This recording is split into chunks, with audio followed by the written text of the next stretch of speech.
السلام علیکم. نیکی هیلې او احترامات می قبول او منظور کړئ. قدرمندو شزوان یم. نن دله د پښتنو په باره کې او د پاکستان سیاست په باره کې یو وړوکی غوندې ټاپک وګورم. ته چې د هر پنجابي په کلي کې وکسې چې په کور کې درې وروران وي، یو په ان پی کې وي، ټیک شوله، یو پیپل کې وي او بل په ټي آی کې وي.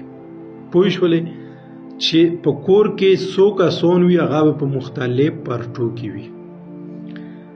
هغو مین وجه بیا تاسو ته پته شته چې اصله په مختلفو پارټو کې وي چې که یوې پارټۍ اقتدار وغواړي د یو ورور هم کې لوس وي، که د بلې پارټۍ اقتدار وغواړي بلې پارټۍ اقتدار پکې وي. موږ ټول پښتانه په یوه پارټۍ پورې ونښلو. موږ ټول ذلیله سړی یو، په موږ باندې خلک ګیمونه سړی کوي. په پښتنو ګیم سړی کېږي. پته ته شته په پښتنو کې عقل نشته. که د زور نه دی ورته وویل 500 مړي دې ته کوي، او ورته ګران نه دي.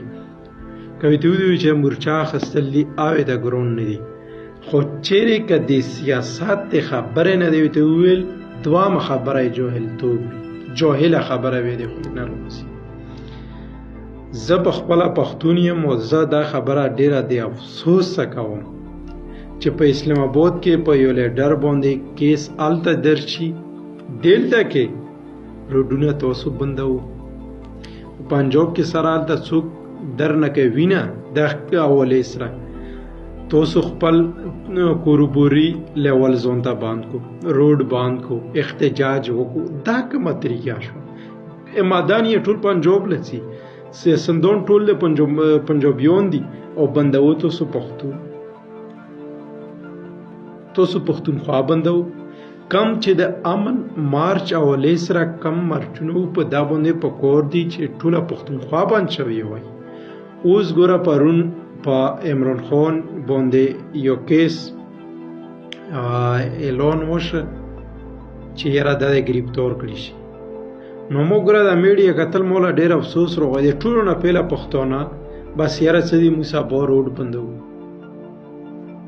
موږ سبا هغه کوو دغه. ګوره دغه سوچ نه راووځو. په خپله ځان داسې جوړ کړو لکه هغو څنګه جوړ کړی دي. په خپله یو لیډر د ځان نه جوړ کړه، په خپله یو سوچ پیدا وکړو چې دلته کم کور کېږي چې په پنجاب کې بیا هلته زور راسي. تاسو تر اوسه پورې مینټلي اوږده یو. تاسو لږې خپلې کهانې وکړو چې پښتانه د دنیا یو توقات یې هم نشي ولی، خو چې موږ صرف څوک وهي، موږ به صرف او نه صرف په عقل وایي، په زور هم نشي ولی.